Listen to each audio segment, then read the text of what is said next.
La Navidad es una festividad donde convergen diversas tradiciones culturales y religiosas. La gastronomía es parte fundamental de esta celebración y una gran variedad de platillos se prepara especialmente en estas fechas para compartir con la familia y los amigos mientras se transmiten historias, recuerdos y saberes ancestrales. Romeritos, tamales, pavo. ¿Cómo festejas la Navidad? ¿Tienes algún platillo que disfrutes preparar durante estas fechas? Hoy, en Diálogos en Confianza, hablaremos sobre la gran diversidad que caracteriza a la cocina navideña y sobre las prácticas culturales que giran en torno a esta celebración. ¿Cómo están? Muy buenos días, bienvenidos a Diálogos en Confianza. Gracias por acompañarnos. Hoy 23 de diciembre, ya mañana es la cena navideña y justo de esto se trata este programa, porque pues, ¿a poco no vivimos tantas tradiciones, tantas formas, tanta cultura, cómo se mezclan unas con otras? Y está el árbol, y están las luces en las calles, y están, ya la última posada prácticamente el día de mañana, si no me equivoco, y entonces los villancicos, y es una inmensidad de celebraciones y de cosas tan bonitas y tan alegres. Y que no se diga la cocina, porque pues no pueden faltar los romeritos, el pavo. ¿Cuál tendrá? ¿Qué significado tendrá el pavo? Los tamales, los buñuelos. No sabe de las cosas tan deliciosas que vamos a estar hablando aquí en este programa y que además pues vamos a aprender muchísimo de dónde vienen, su significado, por qué están en la mesa, por qué compramos cosas de color rojo, amarillo, por qué tiramos agua. Eso es en Año Nuevo, ¿no? El de tirar, y sí es cierto, me estoy confundiendo. Pero también tenemos muchas cosas que hacemos en Navidad y que de verdad a veces las hacemos y no tenemos como el significado. ¿Y a poco usted no ha probado la ensalada navideña? Ay, no, podríamos hablar de infinidad de platillos que van a estar en nuestra mesa, que seguramente usted ya está preparando, porque muchas veces lo preparamos desde muchos días de anticipación y ya mañana nada más, ahora sí que comenzamos con la preparación. Así que ojalá se queden con nosotros porque de verdad va a ser un tema muy, muy bonito, la cena navideña. ¿No es así, Nati? Yo ya estoy, pero puestísima para mañana. ¿Tú cómo estás? Leti, buenos días, muy bien, pues te escucho hablar y ya no puedo esperar a que llegue esta cena del 24. Y sí, seguramente en muchos de los hogares que nos ven en este momento ya están limpiando los romeritos, desmenuzando el bacalao, ya a punto de sacar el pavo del congelador para empezar con todas las preparaciones de la cocina navideña. Y sí, hoy queremos platicar con ustedes sobre cuál es el significado que hay detrás. ¿Por qué comemos pavo? ¿Por qué comemos romeritos, bacalao? ¿Viene de nuestro país o nos lo trajeron de otro lugar? Sobre todo esto versará la conversación de hoy, así que acompáñenos y participe con nosotros. También saludo con mucho gusto a nuestros compañeros intérpretes de lengua de señas mexicana. En este momento se encuentra Lía Vadillo y a lo largo de esa transmisión estará alternando con Alberto Mújica. Y yo les quiero invitar hoy a que se suscriban a nuestro canal de YouTube. Ahí ya somos casi 15,000 personas y la verdad es que nos conviene muchísimo porque si activan las notificaciones siempre les van a avisar cuando nosotros compartamos algún material. Las cápsulas que ustedes ven a lo largo del programa y también la emisión completa siempre quedan guardado ahí. Recuerde que tenemos Twitter, tenemos Instagram, tenemos Facebook y tenemos un blog de Diálogos en Confianza donde compartimos información adicional a los temas, páginas de internet, referencias bibliográficas, instituciones. Así que participe y si quiere escuchar el programa completo también estamos en Spotify. Así que Leti, Diálogos en Confianza está en todas las plataformas y a mí me da mucho gusto que esta familia crezca y con sus suscripciones que estén todavía más cerca de nosotros. Así es, vamos a estar súper pendientes de todos sus comentarios, de sus opiniones. Díganos, cuéntenos qué va a preparar usted mañana en la cena de Navidad. Ya quiero que empiece este programa y hablar, porque no sabe las especialistas que tenemos, porque, híjole, yo estoy súper contenta con este programa y quiero saludar con muchísimo gusto a Rosa Elvira Cedillo Villar, que es socióloga, maestra en demografía, estudiante tesista del doctorado en estudios de población, profesora de asignatura de la FES Aragón, UNAM y consultora independiente. Rosa, gracias por estar aquí. Muchas gracias por la invitación a Diálogos en Confianza. Gracias por estar estar aquí con nosotros. También saludo con muchísimo gusto a Patricia López Gutiérrez. Ella es maestra en historia, especialista en historia de la gastronomía mexicana, integrante de la Red Internacional de Investigación y Estudios de Gastronomía, docente en la Universidad del Claustro de Sor Juana y en el Colegio San Ignacio de Loyola. Gracias por estar aquí, perdóname, Patricia. Qué gusto. Gracias, igualmente, muy buenos días. Muy buenos días. Y con el mismo gusto, como siempre, y agradecimiento, saludo a Ana Luisa Almazán de la Rosa, licenciada en Gastronomía, especialista en cocina mexicana. Actualmente es directora nacional de programas académicos de hospitalidad, gastronomía y turismo en Laureate, México. Líder de opinión en gastronomía y ha impartido clases de comida mexicana en Denver y California. También ha colaborado en la coordinación editorial de libros especializados en cocina tradicional mexicana. Ana Luisa, bienvenida. Muchísimas gracias. Gracias por abrirnos las puertas de tu público y seguramente el día de hoy con estas grandes expertas yo voy a aprender muchísimo, pero también vamos a compartir unas ricas recetas. Claro que sí, todas vamos a aprender de todas porque yo creo que aquí vamos a cerrar súper bien el tema hablando de historia, de sociología y de, obviamente, pues también nos tienes que pasar varias recetas, ¿eh? Con mucho gusto. Claro que sí. Bueno, yo quisiera comenzar contigo, Patricia. ¿Por qué se dice que la Navidad pues convergen diferentes aspectos culturales y religiosos? Porque es una tradición, es una festividad que mezcla partes importantes de los rituales y de festividades de diversas partes del mundo. Lo que festejamos el día de hoy en nuestro país no es exclusivamente mexicano, sino que está hecho de las influencias tradicionales y culturales de muchos otros países. Participan en ellos, por ejemplo, Inglaterra, por supuesto Estados Unidos, también tiene mucho que ver Alemania, pero además tiene también que ver con todos los procesos históricos que les anteceden. Es decir, no estamos hablando de los países, de estos países que acabo de hablar en su contemporaneidad o la modernidad, sino todavía más atrás de la etapa medieval, de la etapa antigua, y pues eso es lo que nos conforma. Afortunadamente lo hemos sumado y afortunadamente mucho de lo que festejamos el día de hoy está o permanece intacto. Así es. Ahora, Rosa, ¿qué tradiciones consideras tú que predominan en la actualidad, hablando de pues toda esta fiesta navideña? Bueno, primero también me gustaría aportar que la Navidad es una época de apertura y cierre de ciclos, ¿no? Que eso nos tiene en común todas las culturas, digamos, ancestrales como contemporáneas. Es decir, tenemos en lo que sería British Columbia, son nativos americanos que festejan ese cierre y apertura de ciclos con los calendarios lunares y solares. Eso, por ejemplo, en la época prehispánica, pues nos regíamos esto que llamamos Navidad, digamos, estaban relacionados con los ciclos lunares, empezaban con las festividades de Huitzilopochtli y después se seguía hasta el solsticio de invierno, donde Huitzilopochtli se adentraba digamos, al inframundo y emergía, porque son los días más cortos, del 21 al 24, y emergía el 24. Entonces, realmente esas tradiciones están presentes en nuestro día a día. Por eso es que nosotros sentimos, también es el tiempo del cultivo, de recoger el cultivo, es decir, se siembra en primavera, se crece el cultivo en el verano y se seca en el otoño y se recoge en el invierno. Entonces, esto se relaciona no solamente con ciclos naturales, ciclos de cultivo, ciclos vitales que nos relacionan a todas las culturas. Así es, así es. Y bueno, hablando también de comida, pues es muy amplio, ¿no? Muy amplio el menú y todo lo que se puede preparar, pero a tu consideración, ¿cuáles serían los platillos que sí no pueden faltar en la mesa de la cena de Navidad?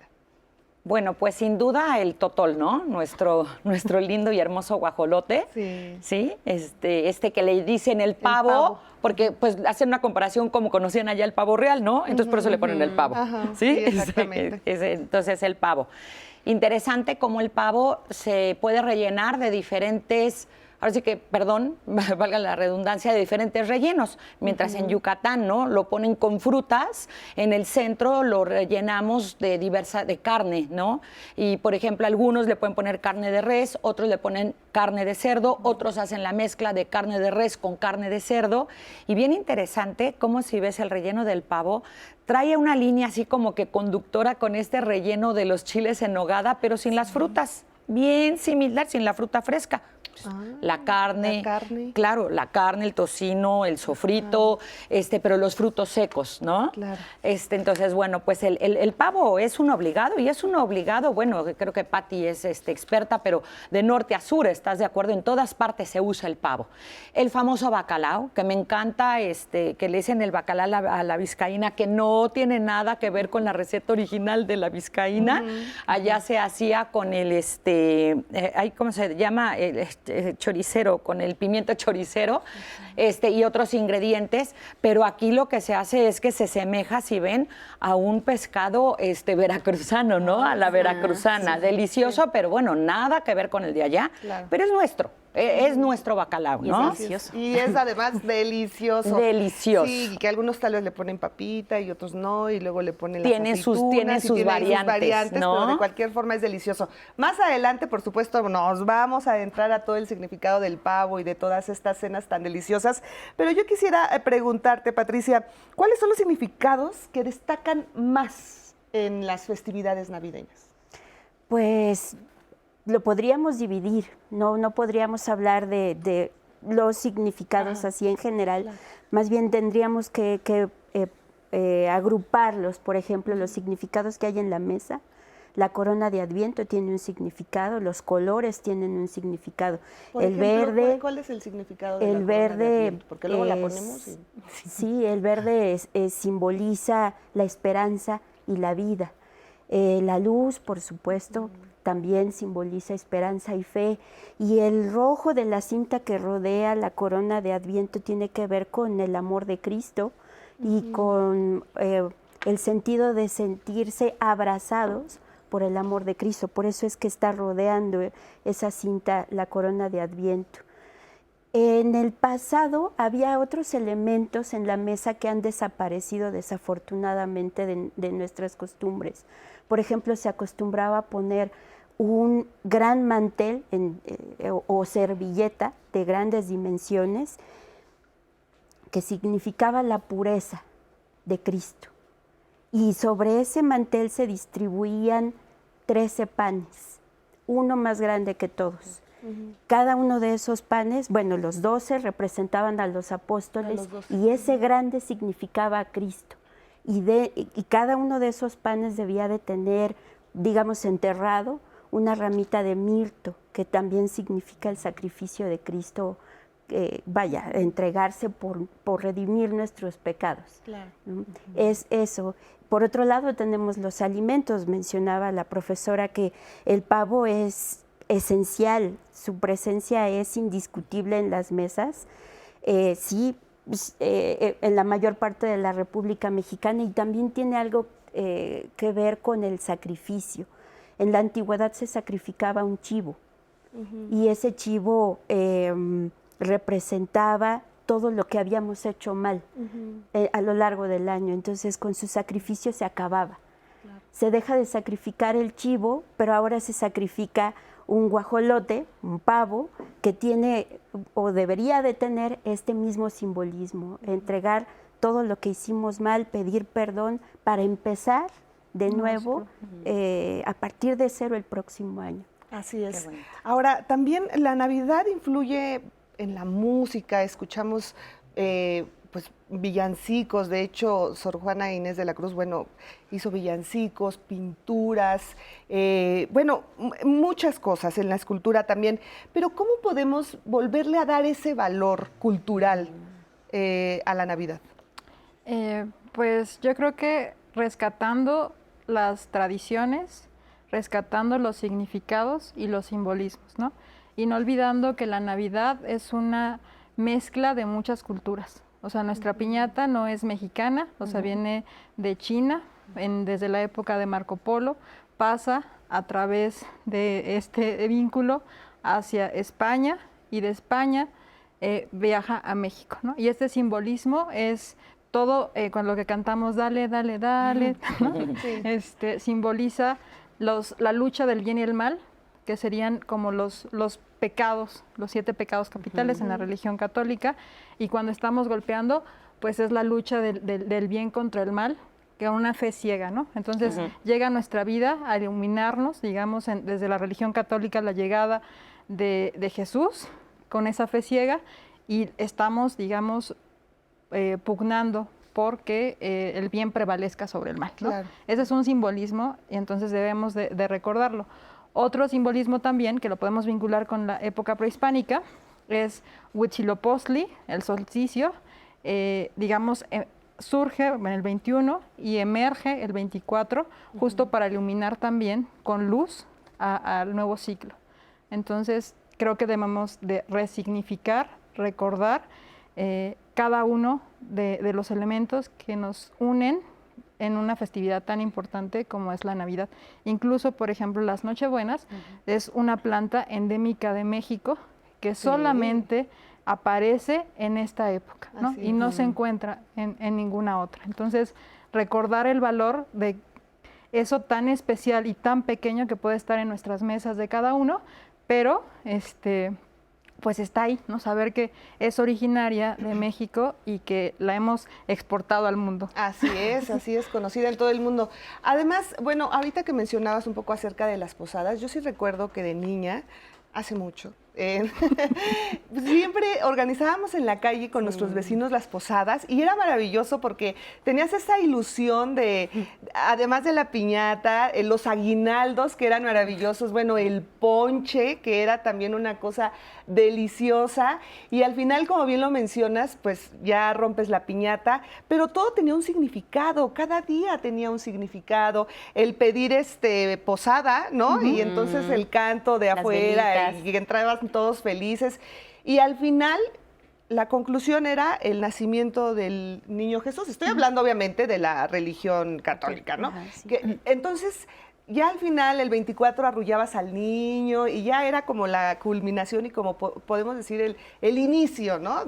Como el comienzo de nuevo. Por ejemplo, ¿nos podrías hablar más, Patricia, acerca de esta tradición tan arraigada todavía? Bueno, todos estos elementos afortunadamente han salvado el tiempo, se han rescatado del tiempo gracias a los esfuerzos de nuestros antepasados, de los personales, es decir, los familiares como de todos los de nuestra cultura. Y vaya, todos los elementos, el nacimiento, el árbol, bueno, que además el árbol no es precisamente nuestro, pero bueno, se ha adaptado, se ha adoptado también muy bien, junto con otros elementos muy, muy emblemáticos. Afortunadamente es poco lo que se ha perdido, pero también valdría la pena volver la mirada al pasado para empezar a rescatarlo. En parte por el objeto en sí, pero también por el significado, el símbolo que resguarda.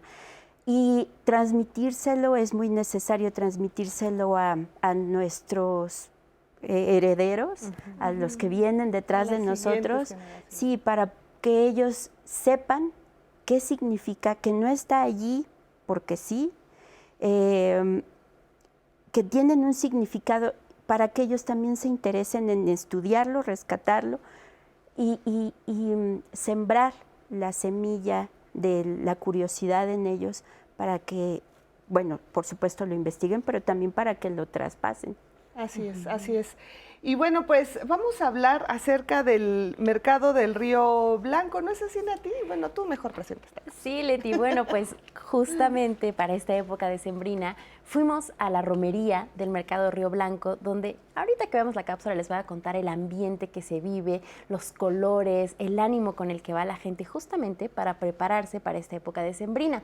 Y ahí se venden dulces tradicionales de esta época y también fruta. Vamos a verlo. Amigos de Diálogos en Confianza, ahora nos encontramos aquí en la romería de Río Blanco y no saben la cantidad de color, de tradición. Hay piñatas, luces navideñas y por supuesto no podían faltar los tradicionales dulces que se consumen en esta época. Y para hablar de esto está hoy con nosotros Laura. ¿Cuántos años llevas en este negocio? En este negocio llevamos aproximadamente más de 50 años. Esto ya es tradición familiar. Muy bien, ¿y cómo es la dinámica en Navidad? ¿Cómo son las ventas en esta época?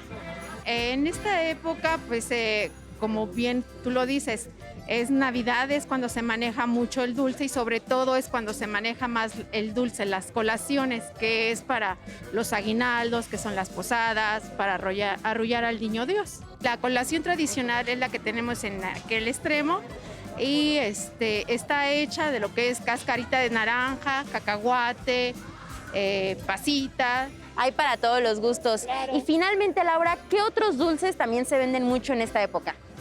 Lo que se vende mucho, lo que es la colación de la fina. Año con año se van actualizando nuevos dulces, lo que es la gomita, la grajea. Infinidad, hay variedad de dulces, como ustedes mismos lo están mirando. Claro que sí, Laura, pues muchas gracias. Señora, ¿es la primera vez que viene aquí a la romería? Sí, es la primera vez. ¿Y qué compró hoy? Compré colación para arrullar al niño Dios. Ay, muy bien. Y cuéntenos, ¿qué va a preparar en esta Navidad de comer? Pues una ensalada, costilla de puerco. Ok. Así pues, asada. Ah, romeritos, bacalao. No, ese no. Eso no. No nos gusta.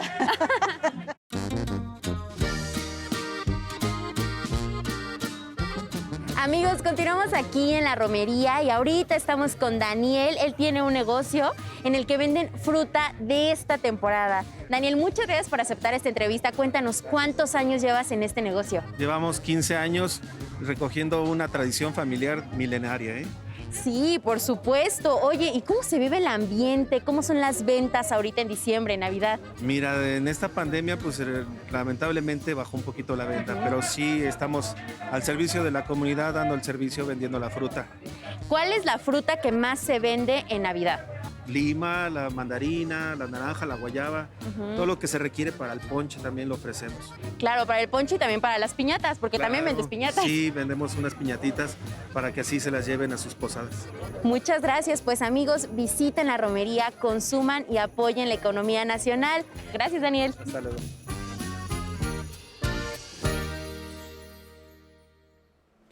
Pues ustedes ya lo vieron, la realidad es que el equipo de producción, quienes fuimos a grabar a la romería, es muy bonito entrar en este ambiente que se genera, toda esta alegría, el flujo de gente, ver los adornos, las piñatas, las luces. Y sí, claro, la comida es un componente esencial en esta época. Y por ejemplo, en cuanto al ponche, Leti, hay unos puestos en los que son unas ollas, no les miento, de este tamaño, y ves cómo meten las cubetas de manzana, la caña. Y lo más importante de esto es que ahorita, como seguimos en pandemia, pues invitarles a que si acuden a las romerías lo hagan con todas las medidas de precaución, por supuesto, usar el cubrebocas, gel antibacterial, y de esta manera podemos seguir consumiendo y sobre todo apoyar la economía local. Eso es algo bien importante porque, como lo veíamos, son negocios que se traspasan de generación en generación y que esta época es en la que mayor venta hay. Y muchos comentarios que tenemos, nos dice el señor Roberto Ortiz, hay muchas tradiciones que se han perdido y esto es muy lamentable. Recuerdo que antes era común que las personas pusieran nacimientos en sus casas y ahora cada vez menos personas siguen esta bella costumbre. También nos escribe Lorena y nos dice, bueno, a mí la realidad es que me encanta la tradición de ir a cortar el árbol con mi familia. Lo que nosotros hacemos es que vamos, cortamos el árbol y regresamos y preparamos ponche para que mientras lo adornamos y ponemos las esferas, todos degustemos un delicioso ponche. También nos dicen, siempre he pensado que la costumbre de los árboles de Navidad no es propia de nuestra cultura. Entonces, ¿de dónde viene esta tradición? Nos pregunta la señora Luisa Mondragón. También, para mí, la Navidad es una época muy nostálgica. Muchos recuerdos vienen a la mente y más si no se puede estar con la familia. También es cierto que un ciclo se cierra y uno se prepara para el año nuevo, nos dice Isabel. Y miren, antes de ir a la pausa, nos preguntan por qué se pone la colación, por qué es tan propia de esta época para las piñatas, para arrullar al niño. A ver, ¿qué relación hay? Bueno, primero me gustaría hablar sobre el árbol, que de dónde viene, etcétera. Bueno, viene de Europa, específicamente de los países con bosque templado, y seguramente llegó a América gracias a los primeros inmigrantes del siglo XIX, específicamente de los alemanes. Ahora, el nacimiento también tiene una tradición histórica muy antigua, se calcula aproximadamente del siglo XI, y desde entonces hasta esta fecha, bueno, se han estado haciendo esfuerzos por colocarlo. ¿Y qué relación tiene la colación, los dulces, con cuando arrullan al niño y que está lleno de...? Vaya, es que todo lo que está relacionado con el nacimiento de Cristo tiene que saber o tiene que verse como un símbolo de esperanza, de fe, de unión, los dulces de dulzura. De dulzura, así es. Bueno, vamos a hacer una breve pausa y seguimos hablando acerca de todas estas tradiciones. Regresamos.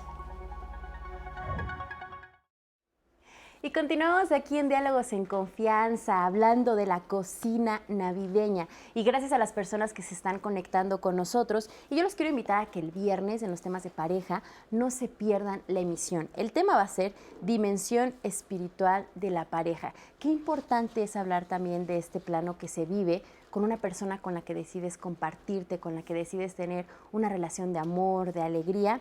Así que no se lo pierdan, ese va a ser nuestro tema el próximo viernes. Y más de los comentarios que nos han llegado. A mí la realidad es que la cocina navideña me gusta, pero no me emociona tanto. Nos dice Laura, lo que a mí me emociona de estas épocas es tener la oportunidad de compartir el proceso de limpiar romeros, de desmenuzar bacalao con mi mamá y con mi abuelita. Para mí ese es el significado que le da tanto peso a la época navideña, el hecho de poder compartir y sentarte a la mesa con tu familia. También nos preguntan, quisiera que las especialistas nos contaran un poco si hay alguna relación en el mundo prehispánico, si había algún tipo de festividad que se celebrara durante estas fechas. Es una de las preguntas que nos mandan aquí. Y bueno, pues vamos a seguir platicando de esta cocina navideña y vamos a ver esta entrevista que le hicimos a María Teresa Solís. Ella es cocinera tradicional de Ixtenco, Tlaxcala, y nos habla sobre la forma tradicional de festejar la Navidad en su comunidad. Vamos a verlo. La forma tradicional como algunas familias celebramos la Navidad es que el día 24 se prepara el atole morado y también algunos buñuelos para acompañar este atolito. Los ingredientes para el atole de maíz morado son maíz morado, los solotes del maíz morado, azúcar, canela y agua. Para los buñuelos vamos a ocupar harina de trigo, manteca de cerdo, un huevo, una pizca de sal, tequesquite, media tacita de agua, anís, cáscara de tomate, medio litro de agua y los vamos a espolvorear también con azúcar.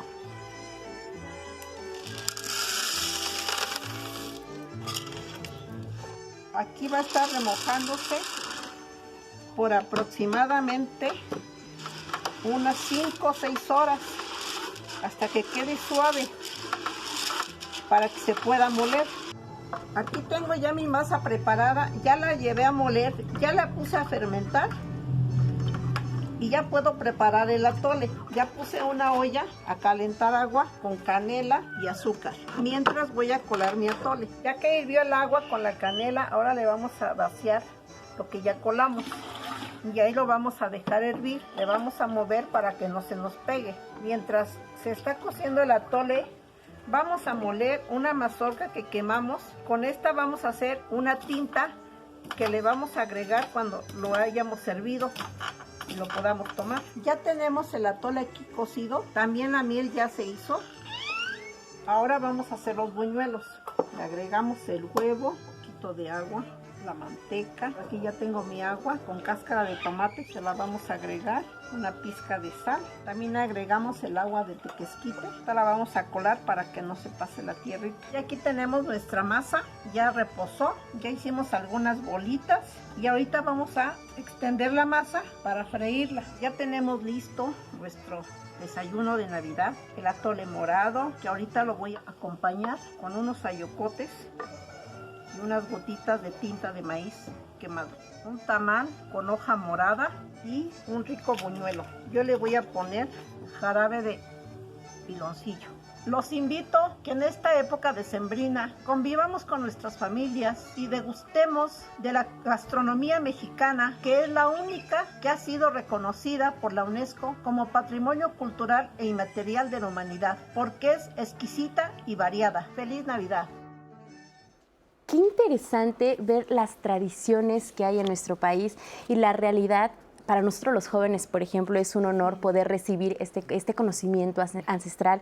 Lo podemos ver ahí todavía cocinar en las ollas de barro. Bueno, ustedes no me van a dejar mentir. Unos frijoles de olla de barro, ¡guau! Y ahorita estos alimentos tradicionales que se tienen en la cocina navideña pues son de enaltecer, de enorgullecernos y sobre todo de que las nuevas generaciones realmente aprendamos a mantener estas tradiciones. Y bueno, antes de ir a esta cápsula, yo les comentaba que el público nos está pidiendo si hay algún tipo de relación con las festividades prehispánicas, lo que ahora conocemos como Navidad. La respuesta es sí. Tenemos dos festividades que se daban en la época prehispánica desde la cultura mexica, náhuatl. La primera es que con la celebración a la diosa de la luna, Tonantzin, que como ya les había mencionado un poco, eran los ciclos lunares. Entonces empezamos con la época de la recogida de la siembra, que empieza justamente con la luna, ¿no? Entonces es la primera semana de diciembre. El 12 de diciembre se iba al Cerro del Tepeyac a justo festejar a la madre Tonantzin, ¿no? Entonces, que era también relacionada con la fertilidad, la luna, la cosecha. Entonces, después de esto, el solsticio anunciaba la celebración del dios Sol, Huitzilopochtli. Son 20 días de celebraciones que iniciaban con el ciclo lunar y después proseguían hasta lo que ahora conocemos en enero, ¿no? Entonces, y el 24... pues el surgimiento del dios Sol, o sea, Huitzilopochtli. También a esta fiesta se le llama Panquetzalitztli y cuando mencionaron, y lo que se nos olvidó mencionar en el corte pasado, fue los aguinaldos, ¿no? Entonces, al finalizar esta festividad, se regalaban los xoatl, que eran pequeños aguinaldos, pero era una figurita pequeña de Huitzilopochtli, hecha de amaranto, con miel de maguey y con miel de abeja también natural, se mezclaba y se daba una pequeña figurita de Huitzilopochtli. Entonces, esto era repartido en la comunidad.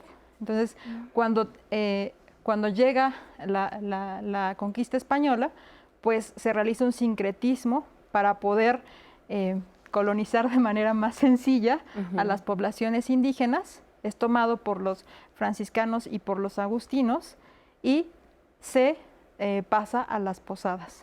Entonces, y los aguinaldos justamente es compartir con la comunidad, con la población, esa como luz en términos del dios Sol. Y justamente ahorita que veíamos la cápsula de Tlaxcala, Leti, nos comparten el testimonio, nos dice Rosa, yo también soy de Tlaxcala y, por ejemplo, donde yo vivo, acostumbramos a preparar el chipotle Navidad. Yo no lo había escuchado. ¿De qué se trata este chipotle Navidad? Sí, hay diferentes tipos de... Bueno, el chipotle es un chile cuaresmeño seco, ¿no? Es en fresco. Y este es específico de Tlaxcala, que es el Navidad, es más grande. Lo que hacen es, lo ponen a hidratar con anís estrella, con piloncillo, un poco de canela, y después ya lo sacan, lo abren, lo limpian perfectamente bien, se les quitan las pepas. ¿Con eso o nada más es...? Pues no lo debes de hervir mucho porque se te desbarata después el tiempo de rellenarlo, ¿no? Aunque es muy seco, pero sí hay que tenerle cuidado. Que se hidrate también. Ajá, que se hidrata y después se rellena, hay de diferentes rellenos, pero en esta época se rellena de un queso como un queso fresco, más hacia como panela, pero no tan sin grasa, ¿no? De este quesito fresco. Y ya se cierra y se come en taco con guacamole y con frijolitos. Es una verdadera delicia y se usa mucho en la época de Navidad, y también se rellena con el relleno muy similar al relleno del pavo. Se hace un caldillo de jitomate, se pone crema y se gratinan estos chiles Navidad. Ay, qué rico, qué rico. Bueno, pues vamos a intentar hacerlo, ¿no? Digo, es una tradición en Tlaxcala, pero yo creo que lo podemos preparar perfectamente bien aquí. Escuchábamos también a la señora María Teresa Solís, que nos invita a la convivencia en estas fechas. ¿Por qué es tan importante estrechar estos lazos familiares en la cena de Navidad? Sí, yo escuchaba en la cápsula y de hecho en los comentarios que decían, bueno, a mí puede que no me gusta la Navidad, pero me gusta estar en familia. Exacto. Debemos recordar que México es una sociedad familista, es decir, yo recuerdo, y me gusta recordar cuando visité la comunidad de Villa Victoria en el Estado de México, fuimos a un rancho de una familia y entonces preparamos colectivamente, toda la familia completa, los buñuelos. Entonces, desde la preparación de la masa, platicas bueno, en ese caso yo iba como invitada, pero estaba toda la familia, las hijas, la mamá, el papá también estaba era como un cultivo de traspatio, entonces estaban piscando el maíz, que después el maíz también lo pueden utilizar para el pinole, que la acompaña los buñuelos, y se da la convivencia de manera, o sea, sin buscarlo, y de manera fraterna, ¿no? Entonces, no debemos olvidar que la Navidad es una época para compartir en familia, para vivirlo de manera armónica, y pues disfrutar con las personas que amamos. Y aprovechar ahorita que las tenemos. Yo también ahorita viendo la elaboración de los buñuelos, recordé cuando los hacíamos con mi mamá, y entonces todo el mundo estaba, la que era buena para amasar y para que te quedara la bolita bien hecha. Yo como era muy mala para eso, me dedicaba a freírlos, pero luego me salían quemados. Azúcar. Y entonces toda la casa estaba llena de buñuelos, el aroma, y sí, definitivamente, pues sí, es una convivencia familiar maravillosa. Y algo también que se mencionaba en la cápsula, bueno, y también quiero preguntarles, ¿qué es la comensalidad? O sea, estamos hablando de la comida, de la bebida, ¿de qué se trata? ¿Cómo lo podemos decir? Tiene muchas cosas que ver. La comensalidad tiene que ver desde cómo se prepara la mesa, cómo nos sentamos y cómo, todo lo que tenemos que hacer para podernos llevar un alimento a la boca. Por supuesto, eso también tiene que ver con la convivialidad, que es un término bastante nuevo, de reciente acuñación, pero bueno, que tiene que ver con el convivio entre las personas que están en torno de una mesa para saborear un alimento. Eso es la comensalidad. Ay, muy bien. Y ahora también, hace ratito, Ana Luisa, nos decías que traías una receta que yo creo que muchos lo hacemos en casa, pero no sé si sea la original, porque yo me acuerdo que hacemos la ensalada de Navidad y entonces que la lechuga, que no sé, el rojo, ¿cómo se llama? Betabel. El betabel, el cacahuate, la naranja. Y bueno, pero tú tienes ahí, de verdad es un tesoro, y yo quiero que sí agarre rapidísimo lápiz y papel, porque es bien importante escuchar y ver cuál es la receta original, de dónde viene, qué podemos decir de la ensalada de Navidad. Pues mira, traigo esta joya, que es el cocinero mexicano de 1831, el original. Wow. Que bueno, ¿qué te puedo decir? Muy agradecida con toda mi familia que cuando me dan los libros, pues me los pasan a mí. Claro. Y estaba revisando de esta receta de la ensalada. Y antiguamente la ensalada Nochebuena, pero además la definían como la ensalada. Como la ensalada de las ensaladas, ¿me explico? Sí, es así la como, señora ensalada. como dices, la ensalada.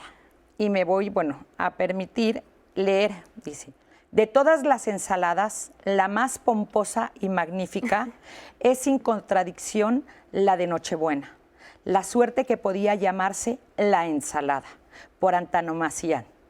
¿Qué mezclas? ¿Qué cosas? ¿Qué abundancia de sustancias? Un platón de ella es la plaza del volador en miniatura, y en una palabra es la olla podrida de viernes y en crudo. Se hace de este modo: se ponen a cocer aparte las zanahorias, los betabeles, pero estos con rabos y todo, y para que queden colorados. No se echan a cocer sino hasta que esté hirviendo el agua de tequesquite asentado. Unas y otros se pican muy menudos y están fríos, se revuelven con la lechuga, que también estaría picada muy menuda. Ahorita hablo de la lechuga picada, pero bueno. Se asan dientes de ajo, según la cantidad de ensalada, y con pimienta se muele y echa sobre la lechuga con sus correspondiente aceite y vinagre. Algunos añaden una puntita de azúcar. Se le mezclan pasas, almendras, cacahuates pelados, plátano pasado y las frutas de esta clase que se tengan. Y por encima se adorna con jícamas, naranjas, perón, plátano, todo rebanado, con rábanos divididos en 4, chilitos y aceitunas. Regresemos a esta hermosa receta. ¡Ay, qué maravilla! Porque la Navidad de crema es la que viene de Waldorf Astoria y entonces de Nueva York y viene a México. Y ojalá regresáramos a esta joya. Yo tengo una pregunta. ¿A qué se refiere plátano pasado? Lo pasas por aceite. Ah, mira. Lo fríes. Lo pasas por aceite o a lo mejor el plátano pasado, a lo mejor no creo que muy cocido porque lo tienes que rebanar. Yo creo que son los pasados. Y si bien ven, no sé, Pati, si tienes algún comentario, qué interesante que no vienen ni siquiera, ¿cómo se llama? Las medidas, ¿no? Aparte es como una historia que te están contando. ¿no? Sí, ¿vieron qué hermosura? Nos dio la receta y parecía como que estábamos escuchando un cuento. poema. ¿No?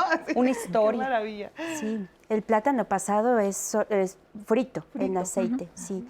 Y me llama mucho la atención porque en los recetarios antiguos no había división como en el día de hoy, de los platillos para Navidad. Es así como una salpicada, una suerte de que aparezca esta receta allí, y además el trasfondo histórico que tiene está comparado con un platillo muy importante de la etapa medieval europea, la olla podrida, que es el platillo de la abundancia, de los que más tienen, de la festividad.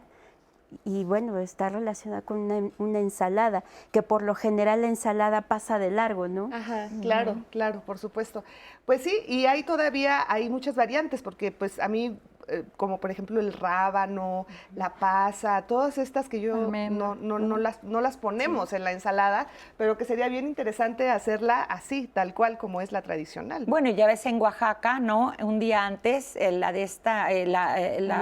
noche de los rábanos, ¿no? Que es una hermosura y unas esculturas y los rábanos gigantes. Sí. Es un sueño. Y también aquí vienen los romeritos o el revoltijo. Ay, en casa también se le dice revoltijo, y cuando digo revoltijo y otros me escuchan, dicen, por Dios, ¿qué es eso? No, pero son los romeritos. Claro. Pues ahorita vamos con esto. Pero bueno, también hace un momento hablábamos del pescado bacalao, ¿no? Yo lo conozco como pescado bacalao, aunque sí he escuchado, como bien tú lo mencionabas, el pescado a la vizcaína, o luego también hacen pescado en torta, que nosotros también lo acostumbrábamos mucho. Pero bueno, vamos a esta entrevista con Jesús Rodríguez, quien justamente nos va a hablar de esta tradición del pescado bacalao. ¿Qué tal, amigos de Diálogos en Confianza? Hoy estamos en el Mercado Beethoven porque queremos conocer más sobre el bacalao. Este platillo que es uno de los favoritos de las familias mexicanas durante la época decembrina. Y por eso estamos hoy con Chucho, que él es un súper experto en este tema.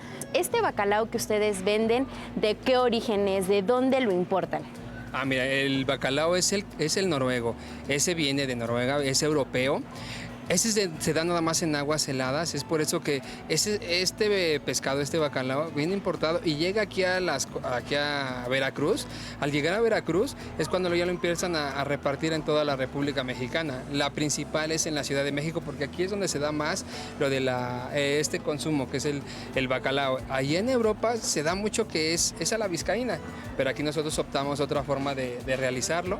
Y también no nada más está el bacalao noruego, tenemos lo que es el bacalao campeche, que como bien lo dice, viene de Campeche, y ese es el que manejamos, que es el que no tiene espinas. ¿Por qué? Porque el noruego todo tiene espinas. ¿Cuáles son los tips que tú les darías para elegir el mejor bacalao para que quede riquísimo? Los dos son buenos. ¿Qué es lo que tiene el noruego? Es que es más carnudo. La carne, pues dijéramos, sí es gruesa, sí tiene el huesito, es el momento de estarlo desmenuzando. Tienes que tener cuidado porque saca la espinita. El Campeche, la diferencia del Campeche, que si no tiene nada de espina, es como si fuera el filetito, como si fuera cuando vas a comprar filete de pescado, es eso. Vas y compras tu filete de pescado y es lo que tiene el Campeche. Ese es donde tienes que checar si no tiene mucha, ¿cómo se llama? Mucho cuerito, mucha... Esa es parte importante. En el bacalao, lo que es el noruego, simplemente que esté grueso.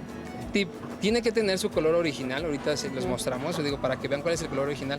Cuando se te empieza a poner rosita, aquí gracias a Dios no se nos da porque se vende bien, pero rosita ya es cuando se empieza a tener un proceso de que ya se empieza como tipo echar a perder. Digo, porque tiene un olor, como dijéramos, como tipo amoníaco, pero...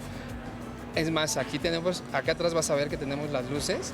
Eso es lo que sacamos y se los damos a enseñar a la clientela, que no tengan manchas negras. Luego hay veces que las manchas negras es por la misma sangre del pescado, ¿no? Que se desangra y se ve. Pero hay unos que se ven son muy rígidos. Las tortas de bacalao son la gloria. Y las tortas de bacalao, digo, hay gente que por decir lo que hace lo hace tipo, como si lo pusieras como en tortitas.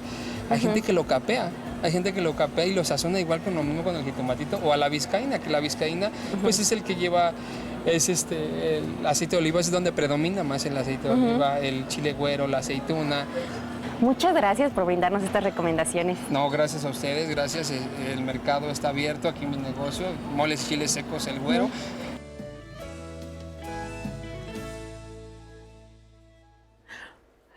Ay, pues qué lujo estar ahí también a ti. Sí, la verdad de ti es que es muy, muy padre poder conocer de primera mano, en este caso, Jesús Chucho, a quien le mandamos un saludo, pues tiene más de 10 años en este negocio, es una tradición familiar y sí nos cuenta, a ver, esta es la variedad noruega, esta es la variedad mexicana, que es Campeche, ya vieron los tips que nos da para comprar un buen bacalao y es un honor poder aprender de primera mano estos tips. Y conocer más pues, de una tradición que se ha hecho muy mexicana. Así es, ya nos los adelantaba él, pero Ana Luisa, nos gustaría preguntarte, a ver, ¿cómo podemos identificar cuál sería el ideal? O sea, el que tiene más sabor, el que tiene más espinas, menos espinas, porque todo eso tiene que ver al momento de cocinarlo. Bueno, hay que cocinarlo con piel y con espina. Sí, claro. Hay que cocinarlo así, definitivamente, y con la piel, que tiene ¿cómo se dice? Evidentemente en la fruta, esta gelatina, ¿no? Esta gelatina y ayuda también a la textura de la salsa. Pero yo creo que también depende de las economías, ¿no? Eso es muy importante, de lo que tú quieras comprar. Pero el bacalao noruego viene de unos mares muy fríos y entonces la carne es más gruesa y además es más firme. ¿Sí? Entonces, así tú lo puedes notar. Y creo que se veía, ¿no? La diferencia en el que le llaman aquí, que decían el bacalao Campeche, que es mucho más delgado, al otro que pues son unas lonjas, es mucho más grueso, ¿no? Sí. Ahí está un muy buen tip también. Y también quería preguntarles acerca de la importancia de estos mercados, ¿no? Que nos ayudan a seguir con nuestras tradiciones, sin lugar a dudas. No es lo mismo ir a un supermercado, ¿no? Que ir a estos tradicionales, que además yo luego digo, parece que vas a un museo, ¿no? Ves las frutas, ves así una variedad de cosas que, bueno, yo siempre me encanta ir a los mercados. Sí, es como lo dijeron en las cápsulas pasadas, hay que consumir local y, por ejemplo, yo los invitaría a visitar. Yo soy originaria del pueblo de Xochimilco, de uno de los pueblos originarios de Santiago Teparcatlalpan. Y entonces, hay mercados como es el mercado de Madre Selva y de San Luis Tlaxialtemalco, que es otro pueblo originario, donde ustedes pueden comprar la Nochebuena de productores locales, visitar de paso los invernaderos que están en la Chinampa, y entonces les platican la historia de la Nochebuena. Entonces no solamente importa recordar la Navidad, sino también consumir local. Claro. Lo mismo pasa en los mercados, por ejemplo en la plaza del centro de Xochimilco, ahí los artesanos están arreglando y reparando los niños dioses. Sí. están las colaciones. También justo cuando hablaban de los bacalaos, yo recordaba que mi madre, ¿no? Mi madre es cocinera del pueblo, es como de las mujeres cocineras, ese era su oficio. Wow. Entonces nos decía que cocinar es saborear, sentir, y que uno comparte amor con sus seres queridos, con las personas, a través de la cocina. Entonces, recordar esto también es muy importante. Y dentro de esto, recordaba, por ejemplo, que mi madre salaba los pescados que eran carpas en su infancia, o sea, su madre, las carpas que sacaban de los canales de Xochimilco, las secaban alrededor de agosto, septiembre, las salaban con sal gruesa de mar, las dejaban secar y tender al sol, y después en Navidad se consumía el pescado capeado, que era un pescado seco de carpa, o sea, y ahí hablamos de las economías, Claro, ¿no? O sea, por supuesto. Y que seguramente también estaba delicioso. Exacto. Sí, O sea, por supuesto. por supuesto. Ahora, ya nada más para terminar el tema del bacalao, ¿se le pone papa o qué? O sea, porque hay personas que le ponen papa, aceitunas. ¿Cuál Chiles sería güeros. la receta original o la que más común es en Es que hay o varía en gente que le regiones? pone papa. En mi familia no le ponemos papa. En mi la mía familia a la papa la ponemos a los romeritos, Sí. al revoltijo, es donde ponemos la papa. Y el bacalao no lo lleva. Lleva básicamente, es un sofrito. Bueno, primero es el ajo, nosotros ponemos suficiente. La famosa, como le llaman, la persillad, que es el perejil con el ajo muy picado, y se saltea, se hace un sofrito, se pone cebolla, después el jitomate, el puré de jitomate, y ya pones el bacalao desalado y lo vas dejando que se vaya cocinando poco a poco para que solito se empiece a desmenuzar. Pones los trozos, en trozo, y ya después es un rollo quitarle la espina, ¿verdad? Y la piel. Pero bueno, es parte de cocinar en familia, que todo el mundo apoye, ¿no? Pero en este caso, y evidentemente las aceitunas y el chile güero. En el sur le ponen pasitas, en el sur le ponen pasa, ¿verdad, Pati? Sí, y también hay otras recetas en las que se habla de incorporar almendras fileteadas, También. piñones. Bueno, usted ya mencionó las pasitas, eso lo mencionaba y recalcaba mucho el maestro Yuri de Gortari, de incorporar tan las querido. pasas a la preparación. del bacalao? Sí, sí. Qué maravilla, porque pues sí, definitivamente hay tantas costumbres y tantas formas de prepararlo, ¿no? Que a veces yo cuando lo probaba con papas decía, ay, qué raro. Mi mamá, por ejemplo, nada más le ponía aceitunas y chile cuaresmeño, ni siquiera chile güero, ¿no? Entonces sí era como, hay muchas variantes, sin lugar a dudas, del bacalao. Sí. Y bueno, también quisiéramos hablar de los romeritos, porque, híjole, no, es algo que no puede faltar también en la mesa de la cena navideña, ¿no? ¿O no? Sí, no puede faltar. Fíjate que también en este cocinero mexicano, ¿qué creen? Que trae el camarón en fresco y las tortitas de aguautle, el original. Ahora, ¿cómo lo hacemos? Con el camarón seco, Con el seco, ¿no? claro. Y algunos ponen tortitas de aguautle o las tortitas famosas de camarón, ¿no? ¿Qué es el aguautle? Bueno, no me digas. Vamos a hacer una pausa. Sí, para que nos quedemos picados con saber esta receta que ahorita Ana Luisa se va a encargar de despejarnos todas las dudas. Así que quédense con nosotros. Está muy interesante hablando de la cena navideña aquí en Diálogos en Confianza. Regresamos. Gracias por continuar con nosotros. Estamos aquí en Diálogos en Confianza y los invito a que el próximo jueves no se pierda la emisión, porque hoy usted nada más el tema que vamos a tener. Cuidado al usar tarjetas de crédito. ¿Qué tan importante dentro de la educación financiera es saber administrar los créditos? Para muchas personas hablar de una tarjeta de crédito es de no, yo no quiero nada tener que ver con los créditos, pero en muchas ocasiones los podemos usar a nuestro favor y realmente sí nos conviene en algunas situaciones pedir un crédito y manejar una tarjeta. Pero, ¿cuáles son las consideraciones que debemos tener en cuenta? ¿Cuáles son las prácticas de riesgo en las que muchos incurren sin saberlo y terminan pagando a veces más de crédito que del valor real del bien o servicio que hayan adquirido? Sobre esto vamos a platicar, y si ustedes tienen preguntas sobre este tema, recuerden que nos las pueden mandar a todas nuestras redes sociales y nosotros aquí con el panel de especialistas las vamos a responder. Y continuando con nuestro tema de hoy, la cocina navideña, muchos comentarios, Leti. Por ejemplo, nos dice Úrsula Jiménez: felicidades por el programa. Para mí la Navidad es un encuentro de sabores, texturas y también de colores. Quisiera preguntar cuál es el significado de los colores tradicionales de esta fecha: el verde, el rojo, el dorado. También nos dice la señora Claudia Ruiz: ¿cuáles son los elementos nuevos que se han ido agregando a las fiestas navideñas? En otro comentario: ahora que hablan del bacalao, en mi casa es todo un ritual prepararlo. Desde el hecho de saber elegir qué bacalao comprar, se dividen las tareas y justamente a los que vamos iniciando en la cocina, pues probablemente sea solo ser el asistente del chef principal. Así nos comparten en las llamadas. Ay, muchísimas gracias a todas las personas que se comunican con nosotros. Bueno, pues nos quedamos picados antes de irnos al corte, porque estábamos hablando de los romeritos y de estas tortitas que mencionabas, sí, de aguautle. De aguautle, que es la hueva de mosco. Y bueno, pues la verdad es que también ahorita ya no es tan fácil de conseguir. Hay en Toluca un restaurante que los pone en taco y son una verdadera delicia, y ahora se usan las tortitas del camarón, ¿no? De este camarón seco.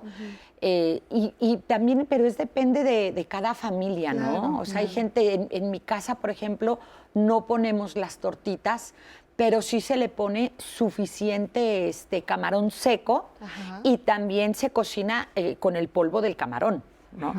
Sí, claro, es como que lo trituras y es la sal con el polvo del camarón para que le dé más sabor en el momento que está sirviendo, pues su base, que es este molito, ¿no? Que es una salsa, un mochi. Fíjate, por ejemplo, en mi casa mi mamá hervía la cáscara del camarón seco y se lo molía con los chiles. Que es prácticamente lo mismo, ¿no? Porque al final es el revoltijo, como en muchas... ¿Por qué varía? ¿Por qué revoltijo? ¿No? ¿Por qué varían los nombres de aquel romeritos, revoltijo? No, pues ¿no? Yo me imagino que tiene que ver con la revoltura de ingredientes, claro. Que tiene que ver con este platillo, claro, que está hecho además a base de unos quelites que se ocupan de acuerdo al calendario ritual. Tienen que ver con las Pascuas, por ejemplo, la Pascua navideña también tiene que ver con la Pascua de la Semana Santa. Sí, porque también se prepara en Semana Santa. Exactamente. Los quelites sufren mucho por el calendario ritual, porque se consumen sobre todo en estas festividades, y el resto del año se olvidan. Se olvidan, claro, por supuesto. Ahora, otra cosa que también no puede faltar, yo no sé si hay alguna mesa mexicana donde no hay ponche. Uy, sí. ¿De dónde viene esta tradición, el ponche navideño? Yo lo podría relacionar con las costumbres españolas y ellos a su vez con las costumbres árabes. Sí, conjuntar muchas frutas, azúcar, canela, bueno, además estamos hablando de especias que son del oriente, canela, anís, Jamaica, el azúcar, vaya, y toda la variedad de frutas mediterráneas. Sí, pero es que es una cosa también deliciosa, yo no sé. Y nutritiva. Y luego se le añade el tamarindo, ¿no? El tamarindo. Se le añade el tamarindo. La ciruela. Las pasitas. Ay, sí, qué rico, ¿verdad? La caña, las manzanas. La manzana. Aparte, el ponche, el tejocote. Si no me equivoco, claro. La forma en la que lo hacemos aquí es súper mexicano, porque en otros lugares del mundo, el ponche incluso en algunos lugares me parece que lleva leche. En otros hacen vino, ¿no? También. ¿Ay, en serio? Sí, yo creo que es algo que tenemos que rescatar, la diversidad de la variedad en términos, algo característico de la comida mexicana es la disponibilidad de ingredientes, ¿no? En nuestro invierno es diferente al resto del mundo porque tenemos una gama de alimentos, de frutas, de cítricos, de condimentos que solamente pueden ser cultivados en nuestra latitud. Entonces, de acuerdo. Difícilmente vamos a encontrar un ponche mexicano en Europa, por ejemplo. Sí. No, claro, no, imposible. Y sí me gustaría añadir que también bueno, lo digo como cocinera, el trato que le demos a los ingredientes, ¿no? Hay que tratarlos con amor y con respeto. Y todo tiene su momento. ¿no? Sí, claro. Porque no puedes ponerle la manzana y porque todo se te junto, desbarata porque se te deshace completamente, todo. claro. Entonces, Siempre todo, el tejocote, pelarlo. limpiarlo. Sí, y empiezas con la fruta más, Dura, más más firme, dura, más exacto. firme, más dura, efectivamente, y terminas con la más suave, ¿no? Porque si no, después vas a hacer una Licuado. compota o una mermelada. Ya después mejor la licuas si es una mermelada, una ¿no? mermelada que seguro Que estaría quedaría buenísimo, deliciosa. Una mermelada de ponche estaría deliciosa, una gelatina de ponche. Dicen las consejas tradicionales de nuestra cocina que en el momento de cocinar hay que saber escuchar a la olla, a la cazuela, etcétera. Por ejemplo, hace rato que mencionábamos al maestro de Gortari, él decía que cada ingrediente que se va sumando al bacalao tiene que ver con el hervor. O sea, ya escuchamos el hervor, es momento de incluir el siguiente ingrediente. No antes, no después. Por supuesto, eso es bien, bien interesante. Y aparte, yo no sé, pero algo que se mencionaba hace un momento y que me recordó mucho también a mi abuela y a mis tías y a mi madre, por supuesto, era, una vez le dije a mi mamá, oye, dame la receta del mole, ¿no? Por ejemplo. Y entonces me decían, pues mira, le pongo pasas, almendra, nuez, o sea, porque lo hacía, ¿no? Ahora sí que con todo, con las especias y todo. Y entonces le digo, mamá, pero ¿cuánto le pongo de pasas? Y me decía, es que no sé. Así me enseñó mi abuela y así le enseñó. O sea, yo le pongo... Le vas probando, te dicen. Ajá, y así es. Entonces yo creo que esas son como esas recetas, ¿no? Que la gente las hacía y aparte eran deliciosas. Y ahorita en la actualidad queremos que nos digan 2 cucharadas soperas de cacahuate, ¿no? Y eso como que... Pero yo creo que sí es importante, y bueno, yo te lo digo, insisto, como cocinera claro. ahora, ¿no? Yo creo que sí es importante anotar y estandarizar las recetas. Sí. Benditas monjas que nos dejaron, ¿no? Quien no... Eso sí, perdón, si alguien no pasa recetas del público, pero quien no pasa receta no pasa cultura. Exacto, yo también pienso. Entonces, hay que seguir y sí creo que es importante también esta estandarización, ¿no? De cuánto pones para después replicar esos maravillosos aromas de nuestros ancestros. Pues ¿no? sí, y justamente como me decía, pues yo le pongo un puñito, pues ahora yo le pongo un puñito y a veces me sale Sí, una ¿y qué es un ollota de puñito? mole. ¿Y qué es un puñito, no? No sé calcularle, ¿no? Entonces, pero bueno, pues sí, son las maravillas de la cocina que, bueno, ¿yo qué te puedo decir a ti? ¿Cuáles son los postres tradicionales en una cena de Navidad? Bueno, los buñuelos son un obligado, ¿no? Claro. Los turrones son otro obligado, pero bueno, muy españoles, Claro. ¿no? El firme y el suave. Los dulces de almendra también. Las cajetas o los dulces de leche son muy tradicionales. Y yo creo que ahora, pues también cada quien va sumando lo que se le va antojando. Y yo regreso a... Sí hay que mantener, a mí honestamente, y yo le hablé ayer a mi mamá que le dije, ma, ya vamos a empezar con esta preparación de la Navidad, pero yo sí quiero regresar a esta receta tradicional. Yo sí creo que hay que buscar qué es lo que tenemos en casa, ver lo que tenemos alrededor, beneficiar a los productores, ¿no? A nuestros productores que tenemos cerca. Yo creo que eso es también importante y las economías de cada uno. Claro. Porque luego dicen, ay, es que tienes que dar lo mejor. Lo mejor es un ingrediente bueno, fresco y cocinado con amor y con respeto. Así es. Eso es. Eso es todo. Bueno, pues vamos a una entrevista que tuvimos con Deyanira Navarro.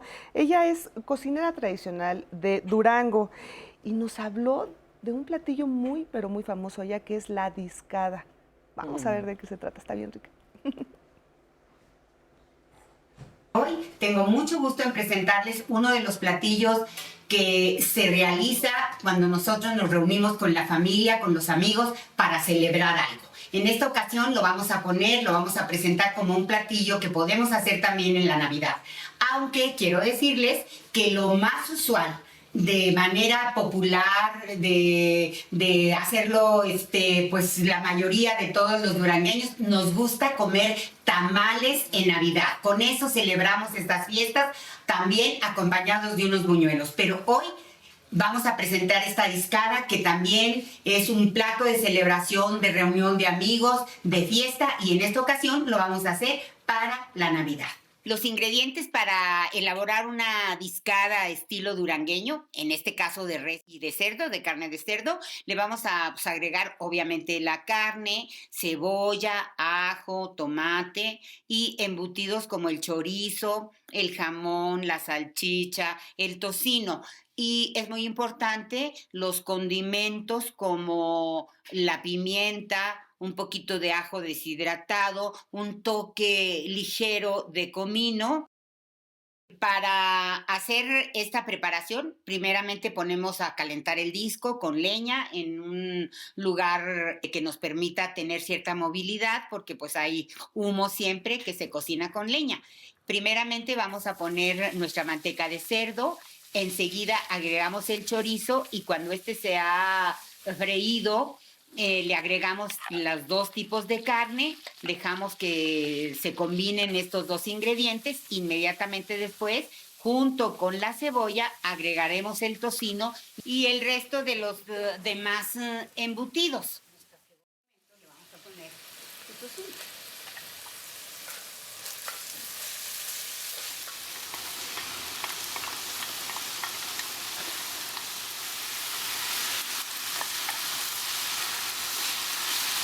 En ese momento le podemos agregar unos chiles jalapeños o chiles serranos abiertitos para que le den un poquito de sabor picante y que ya cada quien se los coma si gustan un poquito más de picante en su preparación. Pues revolvemos bien, dejamos cocinar un poquito y nuestra discada está lista para disfrutarla en familia. Ay, Dios, qué rico se ve eso. Pero bueno, pues yo creo que podemos prepararlo también aquí, ¿no? Porque la discada se habla de este recipiente con el que se hace. Ah, bueno, sí, es que era de los arados, ¿no? Pero claro, tú lo puedes hacer en un sartén o hasta, digo, si alguien tiene un wok, en los woks, se cocina se cocina muy bien la discada y mantiene estos woks muy bien ese calor, entonces puedes saltear muy bien los productos. Aunque luego dicen que también el sabor de la leña, ¿no? Bueno, no tiene mucho que ver. A ver, sí, porque le da cierto ahumado. Eso es siempre. Sí, siempre le va a dar cierto ahumado, pero... Bueno, pero no pasa nada. Yo creo que el sabor de verdad debe ser muy, muy bueno. Así que vamos a imitarlo. Sí. Así que quien no sepa mañana todavía qué va a preparar, mire.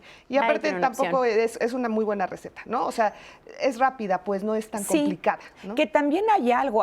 Puedes ya comprar unos ahumadores, ahumadores pequeños. Les pones que es con el tubito, la tapas, pones tu maderita y lo pones un poco en la discada, mezclas. Pues ves en los restaurantes, en algunos lugares que te levantan el humo, pues son ahumadores caseros que puedes, si quieres, puedes poner un poco de sabor de esta madera, ¿no? Ay, pues ahí está. Otra excelente recomendación. Y hablando de los tamales, mencionábamos también los tamales, esta tradición, ¿de dónde viene en Navidad? ¿O si es una tradición de Navidad o cómo...? Pues no, yo creo que también tiene, al igual que los romeritos, es un alimento que tiene que ver con el calendario ritual. Son alimentos que no se comen en la cotidianidad por todo el esfuerzo que implica hacerlos y también por lo que convocan.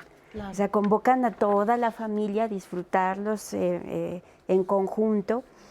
Y bueno, sí, tiene que ver con el calendario ritual. Bueno, el 2 de febrero, la fiesta, cumpleaños de alguien muy importante de la familia, la abuela, la mamá, el papá, una primera comunión, la Navidad, el Año Nuevo. Claro. Pues yo honestamente en su casa nunca hemos preparado tamales en Navidad y esto siempre es como que va variando, ¿no? O sea, yo les quería preguntar, ¿lo que comían antes en Navidad es lo que comemos ahora?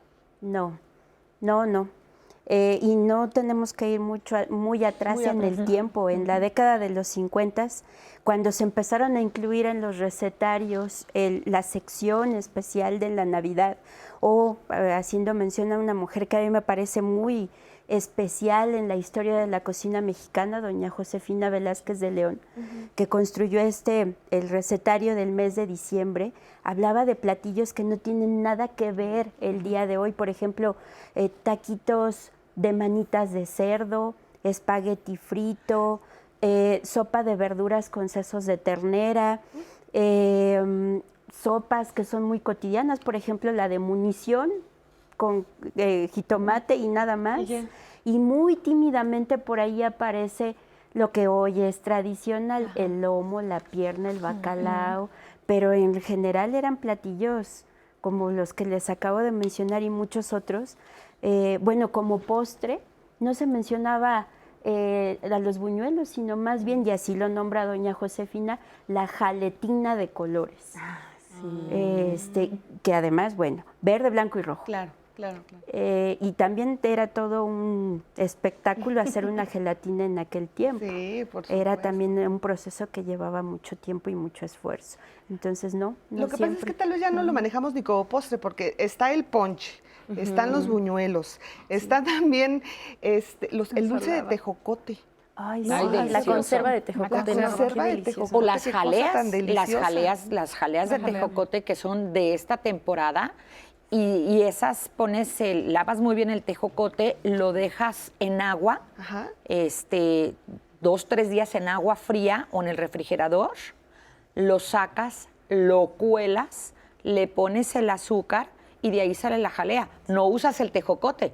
No, el tejocote ya sacó todo su sabor durante estos días y es una jalea transparente hermosa que además, bueno, en el caso de cobre que se hacía, pero hacerla es un triunfo y tienes que llegar a una temperatura exacta, perfecta para que esté la jalea. Y esa se usaba mucho antes. Claro. De hecho, por ejemplo, ahora que fuimos al mercado de Beethoven, que fue donde entrevistamos a Chucho, a este comerciante de bacalao, él nos decía que de unos años para acá existe mucho la tendencia incluso de cocinar pozole en Navidad. Y nos decía, miren, les puedo hablar del bacalao, pero también les comento que yo ahora ya en esta época vendo mucho maíz pozolero porque es lo que ya se acostumbra en muchas familias. Y también, por supuesto, la pasta fría, a veces con crema, con jamón, con queso derretido. Y también, algo que no hemos mencionado, por ejemplo, la ensalada de manzana. Por ejemplo, para mí es como lo por excelencia en Navidad. Yo recuerdo que desde chiquita siempre es como de el postre indiscutible, ensalada de manzana con cremita, pasitas, nuez, ¿no? Pero miren, vamos a ver ahora esta entrevista que tenemos con Tiwi Campos. Ella es directora de Cultura Alimentaria, Culturas Populares, Indígenas y Urbanas de la Secretaría de Cultura, que nos habla sobre el proyecto Google Arts. Vamos a verla.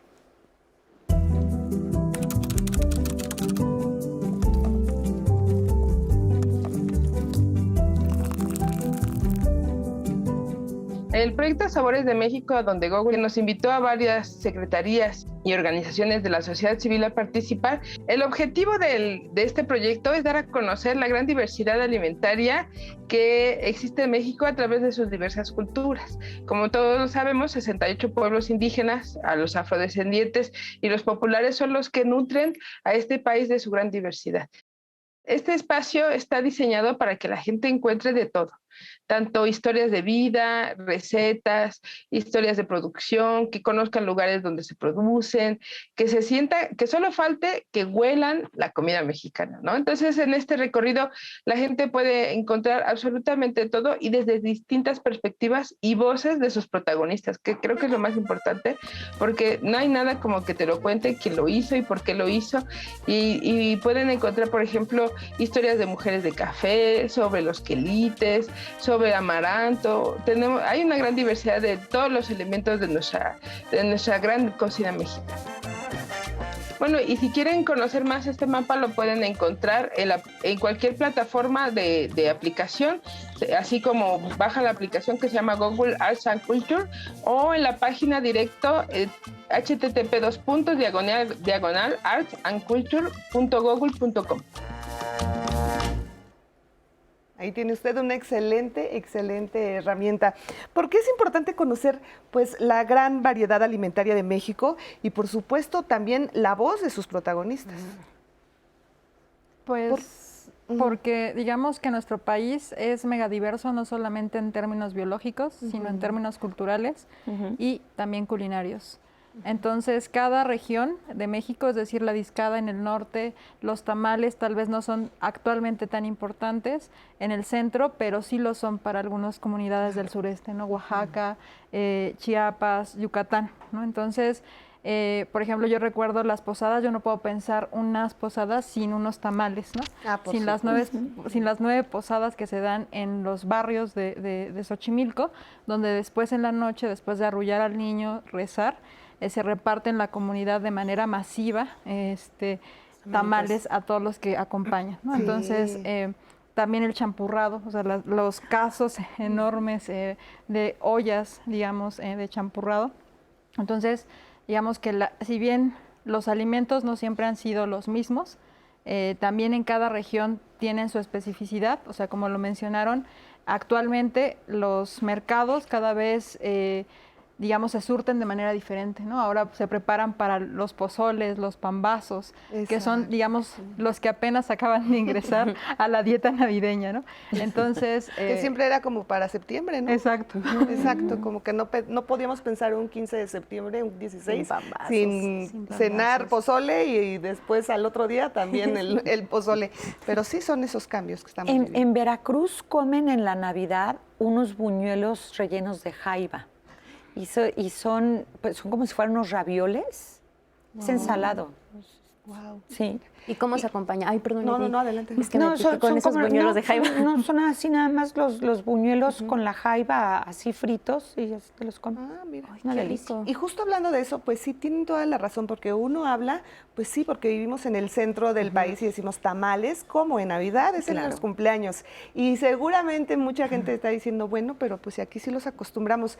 Y yo quisiera preguntarte, por ejemplo, darnos ejemplos de lo que se prepara al norte del país, al sur del país, en el centro del país, que bueno, yo creo que es de lo que más estamos hablando en este momento, pero algo tradicional que se viva en otras regiones que nosotros también pues tenemos que saberlo. Bueno, yo me quedaría sobre todo con el altiplano central, porque el altiplano es el resumen o el crisol de lo que se come en toda la República. Claro. Y bueno, aparece una lista bastante considerable de alimentos que conjuga desde lo caldoso, lo que está seco, lo horneado, lo asado, pero también históricamente se han tenido o se ha invitado a seguir pautas. Por ejemplo, no servir 2 horneados en la misma mesa, solamente servir una sopa, solamente servir un postre, varias bebidas, se hace mucho énfasis en las bebidas tradicionales de cada región, pero es indiscutible que tiene que aparecer por ahí una copa de vino, el ponche, la sidra. También. La sidra, por supuesto. Sí. Y además el ponche también con sus variantes regionales, porque nosotros hablamos del ponche caliente con muchas verduras, especiado, pero en otras partes es frío, no tiene frutas y tiene alcohol. Bueno, pues sí, hay gente que aquí también, pues ahí le echa su chorrito. Su piquete. Bueno, vamos a hacer una muy breve pausa. Todavía hay mucho que hablar de ese tema, aunque ya estamos casi llegando a la recta final. Así que esperamos se quede con nosotros y nos siga escribiendo qué va a preparar mañana en la cena de Navidad. Regresamos.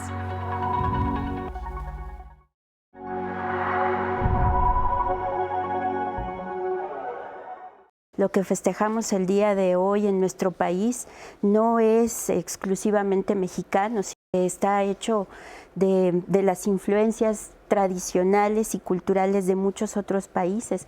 Tiene también que ver con todos los procesos históricos que les anteceden. Mucho de lo que festejamos el día de hoy está o permanece intacto. La Navidad es una época de apertura y cierre de ciclos, ¿no? Que eso nos tiene en común todas las culturas, digamos, ancestrales como contemporáneas. Realmente esas tradiciones están presentes en nuestro día a día. Platillos que sí no pueden faltar en la mesa de la cena de Navidad.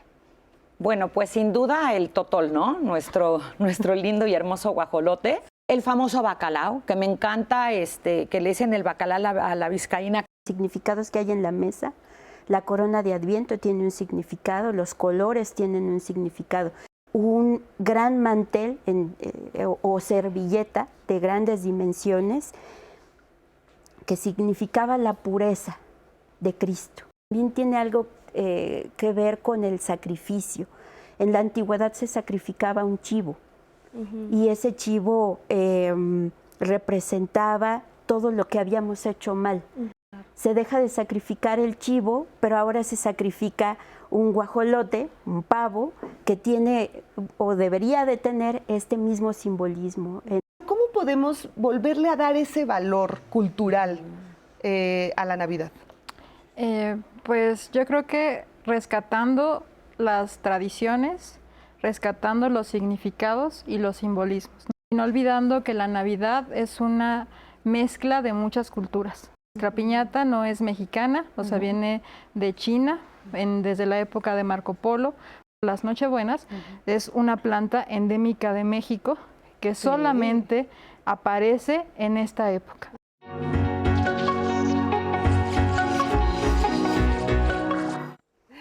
Gracias por continuar con nosotros aquí en Diálogos en Confianza. Y bueno, yo quería preguntarte, mencionabas antes de ir al corte acerca del ponche frío.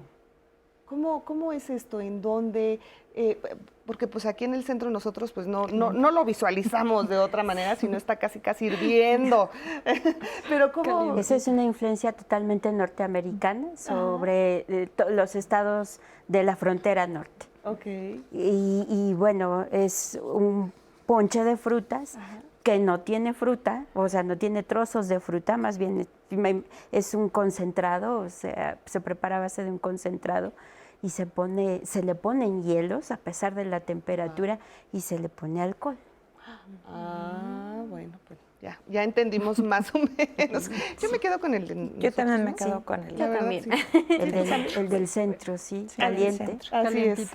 Ahora, ¿qué tan importantes son la diversidad de nuestros productos? Por ejemplo, hablar del chile, hablar del jitomate, hablar del cacao, hablar del maíz. ¿Qué importancia tiene o qué papel tienen todo esto que tenemos en México, nuestra riqueza que tenemos en los platillos navideños? Pues es la aplicación que nosotros le hacemos más bien es la transformación de estos ingredientes que les hacemos en las fiestas. Bueno, estamos hablando de la Navidad, pero depende las épocas. Entonces aprovechamos estos ingredientes nuestros y ahora también, bueno, tanta la globalización y todavía más están llegando más productos de diversos lugares y creo que se están transformando muchísimo los platillos. Yo no estoy 100% en contra de la evolución gastronómica, no, de ninguna manera, no lo estoy. Tenemos que avanzar, tenemos que movernos, pero definitivamente tenemos que cuidar y mantener las raíces. Claro. Definitivamente lo tenemos que hacer porque eso es lo que nos define como pueblos, ¿no? Sí, y tienes toda la razón que tenemos que avanzar y que tenemos obviamente que evolucionar. Sí. Pero, por ejemplo, si dejamos, no sé, es una pregunta y ustedes son las expertas, yo siempre lo digo, si dejamos tal vez de cocinar ese pavo, de hacer ese ponche, ¿no es más fácil que se pierdan? Por supuesto, claro. Sí. No, o sea, porque ¿cómo podemos transmitirle a nuestros hijos, a nuestros sobrinos, toda esta gama de platillos tan deliciosos que tenemos, si por lo menos no lo preparamos una vez al año? Porque efectivamente pensar en romeritos, pensar en bacalao y pensar en todo lo que hemos hablado, pues la Navidad, el Año Nuevo, pues son las fechas como que es cuando preparas este tipo de cosas, ¿no? Sí, yo no me refería a que lo dejáramos, yo me refería a que hay cierta evolución porque vas usando a lo mejor algunos otros ingredientes o vas modificando tus recetas, ¿no? Sí. Hay gente que mezcla 2 carnes para el relleno del pavo, hay gente que le pone, por ejemplo, en mi caso le ponemos tocino al relleno, el pavo, hago una mezcla de manteca con sal de grano, levanto la piel y lo se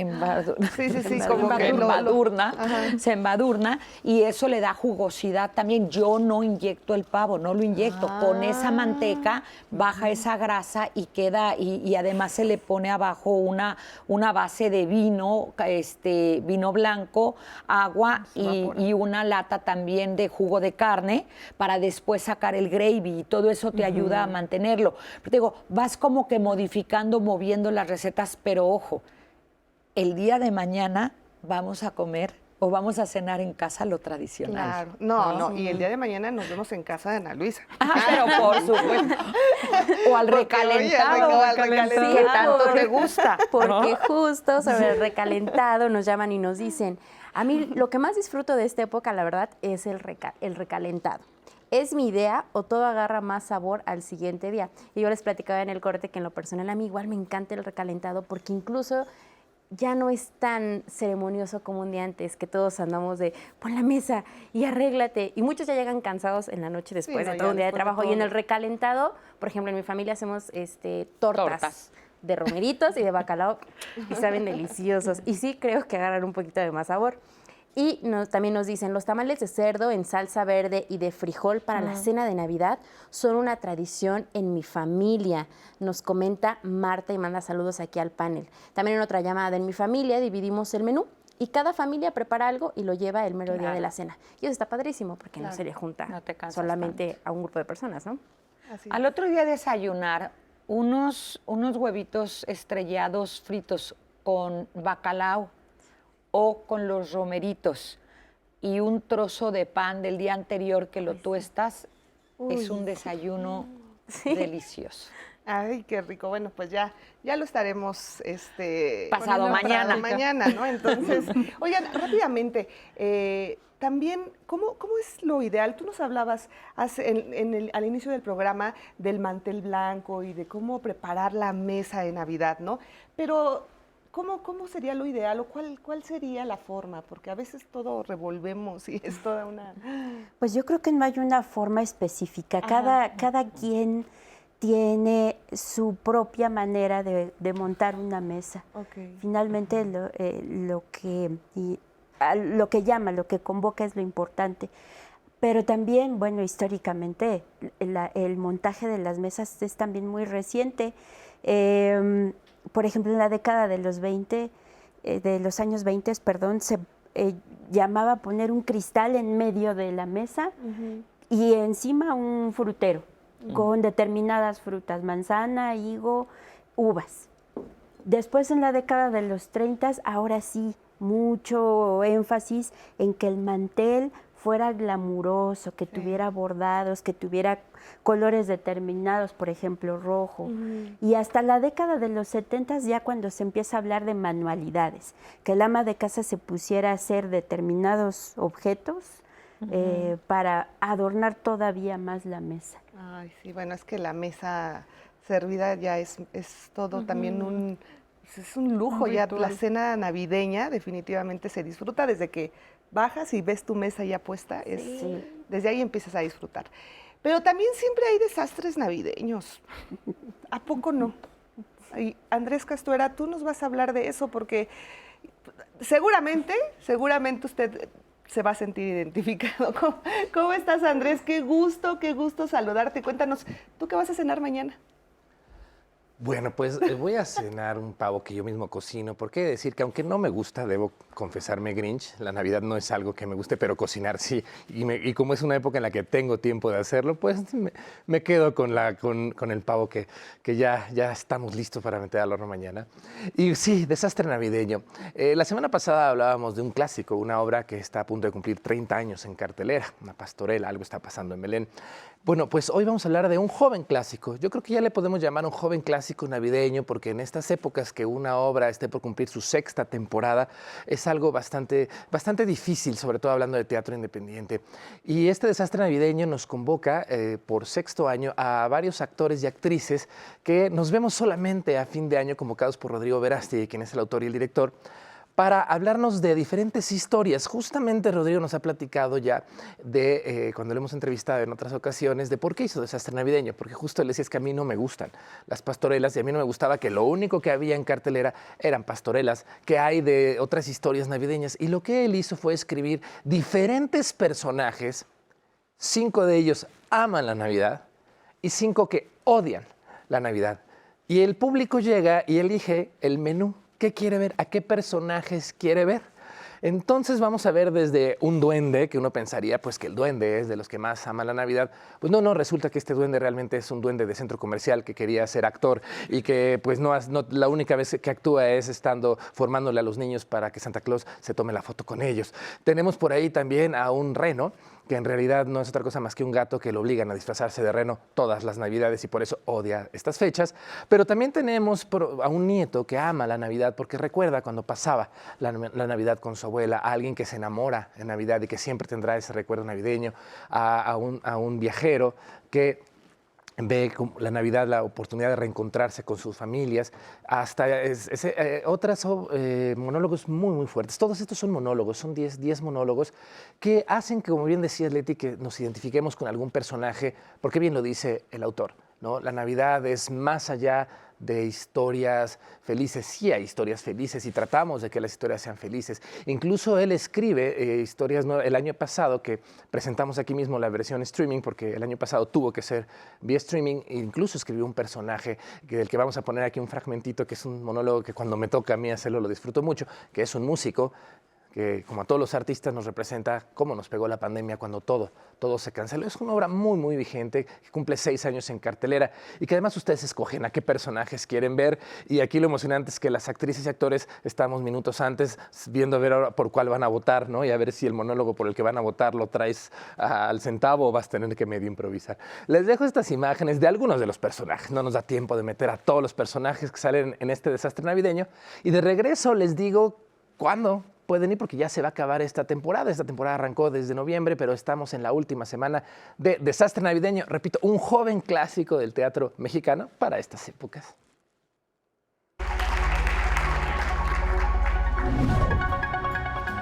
Llevamos 6 años presentando este montaje. Este montaje nació en 2016 y nació siendo nada más 4 monólogos. Ahorita actualmente son 11. Cada año se han ido agregando nuevas historias, porque conforme nos fue en el año es que se van agregando estas historias. Y justo para mí Desastre es eso, ¿no? Cómo nos fue en el año, qué cosas han pasado, con qué nos identificamos, qué nos hace falta, ¿no? Este año estrenamos un monólogo muy especial que se llama El Curioso, que es un monólogo que estrenamos hace 2 temporadas, pero en unas funciones muy específicas. Y este año se presentan todas las funciones, que es una experiencia ciegas para nosotros poder vivir con otros sentidos. De eso trata Desastre Navideño, de varios personajes peleando por si les gusta u odian la Navidad, si la aman o la detestan, cada quien con sus posturas, pero créeme que estos te harán llorar y te harán reír a carcajadas. Por favor, no se lo pierdan. Tenemos al duende, tenemos al anarquista, tenemos al niño, tenemos al nieto, tenemos al curioso, tenemos al viajero, al soñador y muchos personajes más. ¡Ay, la Navidad! Ese momento donde todo es amor y felicidad. Ese mes de la magia, donde se pasa con la familia y se come comida deliciosa. Así es como lo pasan ustedes, ¿no? ¿Pero alguna vez se han preguntado cómo lo pasa alguien como yo? Yo trabajo estas fechas, incluso en Nochebuena. Y no es que quiera hacerlo, es que no me queda de otra. Como verán, yo soy un duende de Santa Claus. Desastre Navideño ha significado para mí en los últimos 5 años no solo un reto actoral y crecimiento como actor, sino que también me ha enseñado y he aprendido muchísimo de todas las historias que vienen en esta obra. Porque todas las personas en el mundo aman u odian a la Navidad. Y nosotros creemos que esas personas que la aman por las mismas razones que nosotros, o que la odian sencillamente por ser Grinch. Pero la verdad es que no.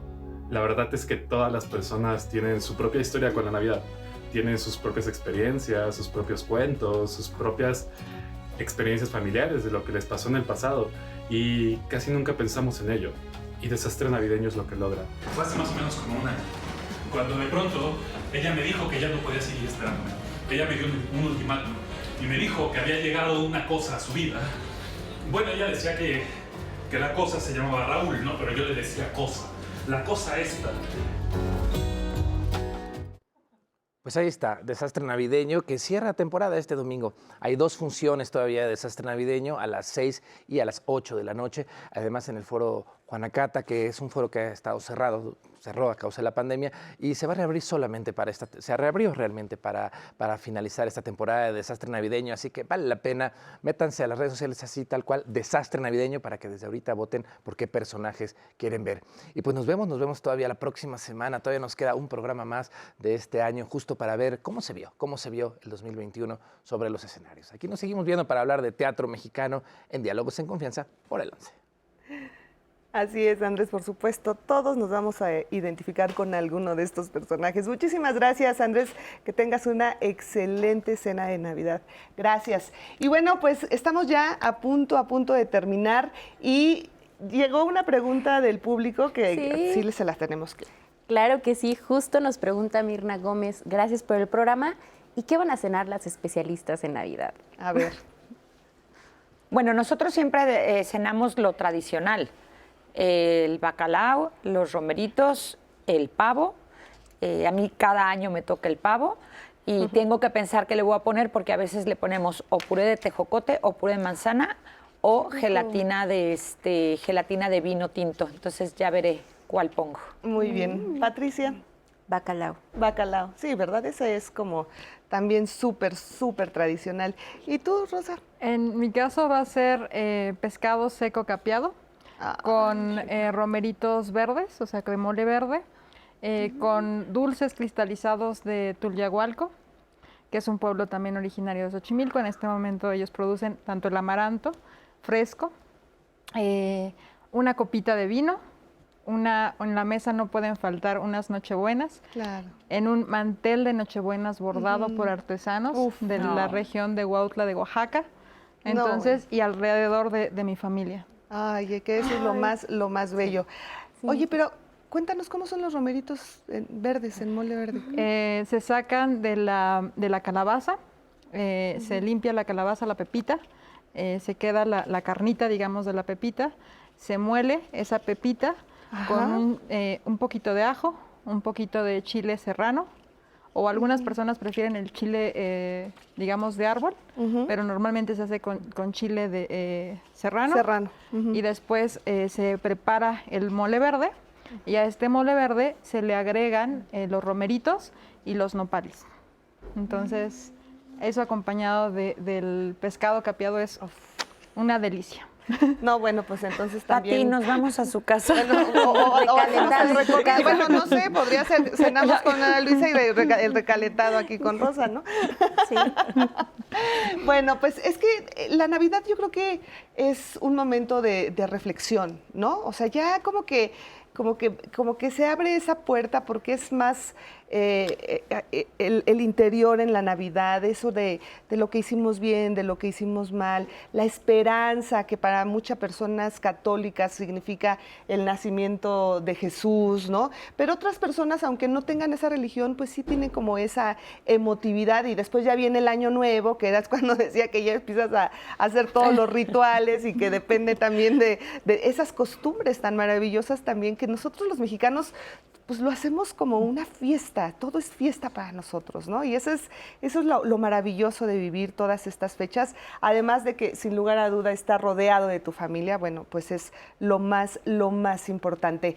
Y bueno, llegamos ya al final de este programa y antes de eso a mí me gustaría que cada una de ustedes diera una conclusión, una reflexión acerca del tema de la cena de Navidad, de la importancia de la cena, de las tradiciones, de la familia, de la unión y de preservar también estas tradiciones. Comienzo contigo, Ana Luisa. Ay, ¿cómo comienzas conmigo?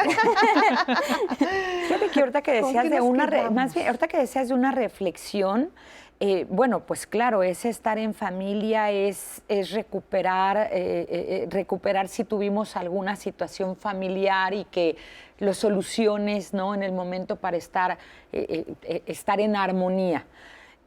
Pero a mí me gustaría, me voy a salir un poco, a mí me gustaría más bien el día de hoy, antes de la cena de mañana de Navidad, yo cierro, voy a sumarlas a ustedes mañana de todo lo que aprendí, de todo lo que escuché, y ojalá de verdad pudiéramos hacer una continuación. Qué bonito estar con gente que uno aprende. Ay, muchísimas gracias. Muy amable. Gracias, muchísimas gracias. Qué bonito, gracias. Pues como historiadora diría que yo invitaría, a que miremos al pasado para seguir rescatando tanto de los libros como de la voz de nuestros antepasados, aquello que se ha empezado a diluir en el tiempo, para traerlo de nuevo y comunicárselo a nuestros descendientes para que no se pierda del todo. Claro, luchar porque no se pierdan estas tradiciones. Finalmente es lo que en donde nosotros podemos encontrar raíz. Así es, así es. Rosa. Pues yo les voy a cerrar con una frase que mis abuelas decían y se lo transmitieron a mi madre, es escuchar en Navidad al comal y a la olla. ¿Y qué significa escuchar al comal y a la olla? Pues es preparar reunirte con tu familia, con los seres queridos, meditar sobre la apertura y cierre de ciclos que ocurrieron durante todo el año, hacer honor a ese nacimiento del dios Sol, en mi caso, Náhuatl, Huitzilopochtli, y también pensar cómo es que la cocina, la comida, la olla nos une, y a partir de eso compartimos. Así es. Y saboreamos y olemos. Uf, claro que sí. Pues yo le quiero agradecer a las tres también por todo, como bien lo dice Ana Luisa, por todo lo que nos enseñan. De verdad, yo siempre he dicho que este programa, siempre que me levanto y terminamos, siempre me salgo con algo nuevo, con un nuevo aprendizaje, y eso es maravilloso y eso es parte de este programa. Y bueno, pues a nombre de todo el equipo que hace este programa de jueves de Diálogos en Confianza, le queremos desear una feliz Navidad. Espero que disfrute muchísimo su cena el día de mañana. Les mandamos un fuerte abrazo, los mejores deseos. Nati, gracias por estar aquí. Gracias, Leti, y feliz Navidad a todas las personas que nos ven en casa. Un abrazo, mucho amor y luz. Así es, gracias. Y bueno, los invitamos a que continúe aquí en la programación del 11. Muchísimas gracias por acompañarnos.